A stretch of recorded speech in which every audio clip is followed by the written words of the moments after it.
بسم اللہ الرحمن الرحیم۔ السلام علیکم دوستوں، میرا نام ہے سہیل انور اور آپ دیکھ رہے ہیں کشش اسلام۔ اور لندن کے ویزوں کی لالچ میں لوگوں کو کیا کیا جا رہا ہے؟ یہ تو قادیانی لوگ ہیں، تو لندن کے ویزوں کی لالچ میں کتنے لوگوں کو قادیانی بنائے انہوں نے، جرمنی کے ویزے دلائے بہت سے لوگوں کا مذہب تبدیل کروا کے۔ نہیں یقین آتا آپ جا کے دیکھ لو، پتہ چل جائے گا آپ کو کتنے لوگ ہیں جرمنی جانے کے ویزوں کی لالچ میں مذہب انہوں نے چھوڑ دیا۔ کوئی ایسا نہیں ملے گا آپ کو کہ بھئی وہ بڑی بڑی قربانیاں دی ہوں اور پھر مرزا غلام احمد ملعون پہ ایمان لے کر آئے ہوں۔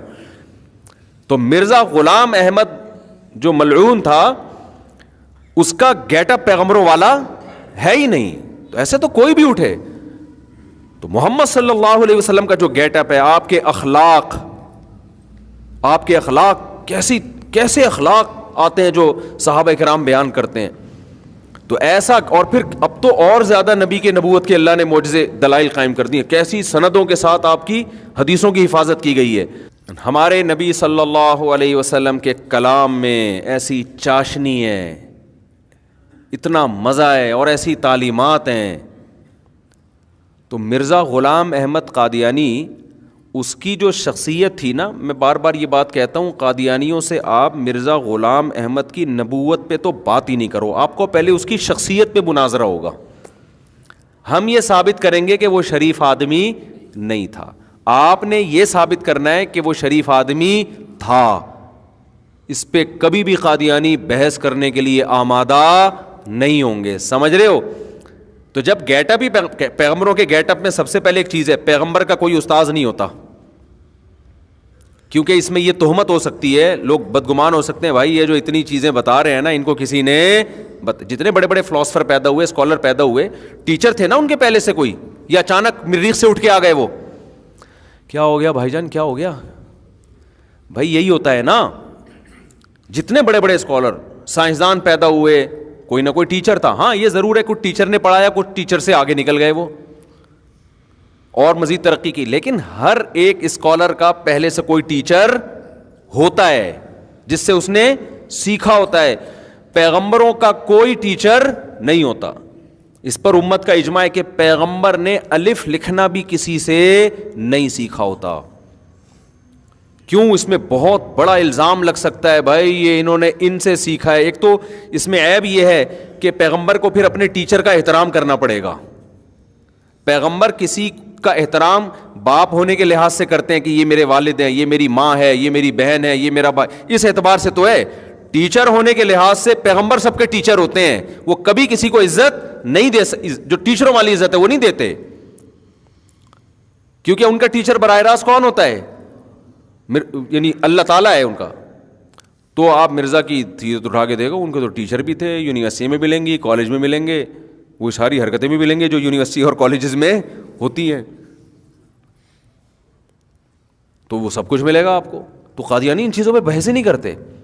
اور دوسری بات یہ کہ جب اللہ نے اپنے حبیب صلی اللہ علیہ وسلم کی زبان سے کہلوا دیا انا خاتم النبی لا نبی بعدی، دیکھو دلچسپ بات آپ کو میں بتاؤں کہ جب ہمارے نبی صلی اللہ علیہ وسلم نے نبوت کا دعویٰ کیا، یہودیوں میں میجورٹی نے کہا کہ آپ نبی نہیں ہیں، عیسائیوں میں میجورٹی نے کہا آپ نبی نہیں ہیں، چند لوگ ایمان لے آئے، یہودیوں میں بھی عیسائیوں میں بھی، جن کی قرآن نے تعریف بھی کی، اور قرآن نے بار بار کہا کہ ان کی کتابوں پڑھو، اس میں لکھا ہوا ہے محمد صلی اللہ علیہ وسلم کے بارے میں، بار بار، ایک جگہ نہیں ہے یہ مضمون۔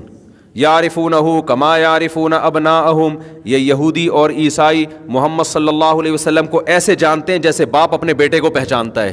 تو مرزا غلام احمد قادیانی نے کبھی بکریاں بولو نہیں چرائیں۔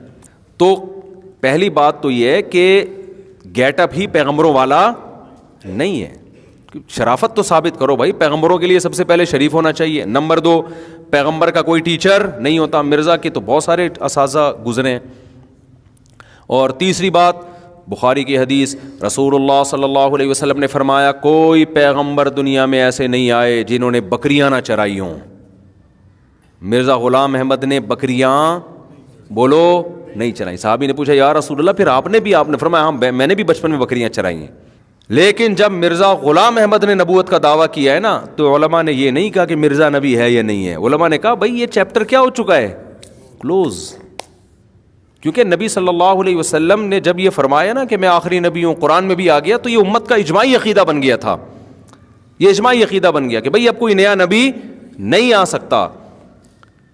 تو اس سے صاف پتہ چلتا ہے کہ یہ اجماعی عقیدہ ہے کہ آپ صلی اللہ علیہ وسلم کے بعد کوئی پیغمبر نہیں آ سکتا. اور نبی صلی اللہ علیہ وسلم نے جب یہ کہہ دیا اور قرآن میں بھی آ گیا اور امت کا اجماع ہو گیا اس کے اوپر، ایک طے شدہ بات ہو گئی، تو اب اللہ ذمہ دار ہی نہیں ہے کہ کوئی نئی نبوت کا دعویٰ کرے اور اللہ اس سے برات کا اعلان کرے. سمجھ میں آ رہی ہے بات کہ نہیں آئی؟ تو اس لیے قادیانیوں کا اس آیت سے یہ دلیل پکڑنا، استدلال کرنا کہ مرزا جھوٹا نبی ہوتا تو اللہ بھی دائیں ہاتھ پکڑ کے شہرک کاٹتے. بھائی وہ جھوٹا نبی تھا، لیکن اللہ دائیں ہاتھ پکڑ کے شہرک نہیں کاٹتے. اس کی وجہ کیا ہے کہ اللہ نے جب کہہ دیا کہ آخری نبی ہیں تو اب اللہ ذمہ دار ہی نہیں ہے. اب کوئی کسی پر ایمان لا رہا ہے تو خود بھگتے گا قیامت کے دن.